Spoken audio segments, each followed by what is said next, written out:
Au départ, l'organisation du travail, entre autres le taylorisme, le travail, la division des tâches, ben c'est une façon hyper efficace de produire, de limiter les erreurs. Chacun est spécialisé sur sa façon de faire, mais on a évolué dans nos façons de concevoir le travail. Puis on a vu que il n'y avait pas juste les mains dont on avait besoin chez les individus dont il fallait s'occuper, mais il y avait aussi sa tête. Donc là, on s'est intéressé à d'autres façons d'organiser le travail. Si tu n'as pas d'autonomie puis que tu as une très grande charge de travail, à un moment donné, tu vas craquer parce que tu n'es pas capable de toi-même, en tant qu'être humain, de t'organiser pour s'assurer que tu gères ça comme il faut. Tu as trop de contraintes. Donc, si vous n'avez pas d'autonomie, si vous ne pouvez pas utiliser vos habiletés pour en développer de nouvelles, ça va être difficile de vous accomplir au travail.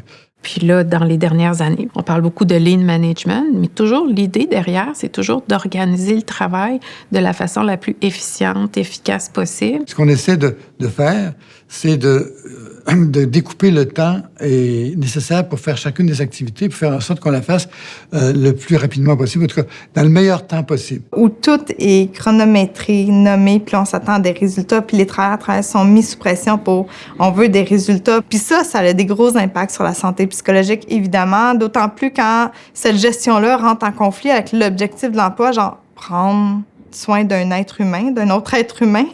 Tu peux pas dire que, OK, genre, je vais brusquer la personne à se lever pour faire son bain en 3 minutes, il faut que je la nourrisse. Ça n'a aucun sens. C'est un être humain, il faut que tu y parles, il faut que tu la convainques.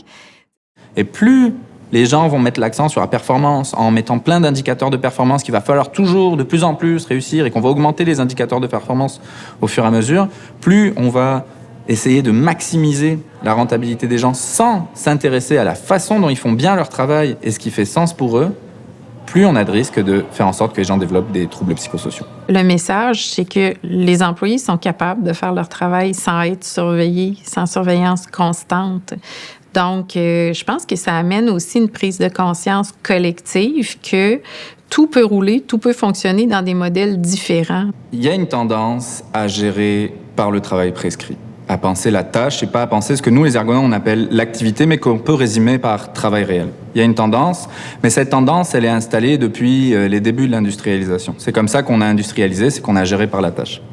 Je te dirais que la tendance aujourd'hui, c'est plutôt de se dire, on va donner énormément d'autonomie aux gens et on va plutôt aller les gérer par les résultats. Donc finalement, on va leur concevoir un prescrit pour qu'ils aient des guides, mais on va leur dire, tu te débrouilles, moi ce qu'il me faut à la fin, c'est ce livrable-là, c'est cet objectif-là. Moi ce que je vois comme problème là-dedans, et ça fait un peu de lien avec la santé au travail, c'est que on va laisser seul le travailleur face à cette responsabilité de réussir à s'organiser pour produire le résultat. Et donc forcément, on va faire différemment et forcément on va rencontrer des difficultés. Si la gestion ne le voit pas, ça, si la gestion n'est pas capable de voir les difficultés que rencontrent les travailleurs et qu'ils ne sont pas capables de les accompagner dans le dépassement de ces difficultés-là, on se retrouve en fait avec des travailleurs qui vont être complètement seuls face à leur situation de travail. Et pour pouvoir performer, ce qu'ils vont faire, c'est qu'ils vont prendre sur leur santé. Donc ils vont travailler plus d'heures, ils vont travailler plus rapidement, ils vont tourner les coins ronds, ils vont peut-être être à risque d'accident du travail. Donc ils vont un peu être les seuls responsables. Et l'effet pervers de ça, c'est qu'on va leur dire « Ouais, mais finalement, t'étais responsable, t'avais beaucoup d'autonomie, tu devrais être content. » Parce que ce qu'on nous dit, c'est qu'on veut de l'autonomie. Et c'est vrai qu'on veut de l'autonomie, on veut pas quelqu'un qui nous contrôle absolument. Mais on veut aussi que la gestion soit au courant de ce qu'on fait pour qu'elle puisse nous donner les moyens de pouvoir réaliser le plein potentiel de cette autonomie-là. Les individus, si on leur fait confiance, si on leur donne de la latitude, si on leur donne... on peut leur en demander beaucoup, mais... En contrepartie, on vous en demande beaucoup, mais on vous donne aussi beaucoup. Donc, vous êtes en équilibre et là, le output, tout le monde va être gagnant. Non seulement on va arriver à quelque chose de plus de qualité, mais on va avoir des individus qui vont demeurer engagés, mobilisés, en bonne santé.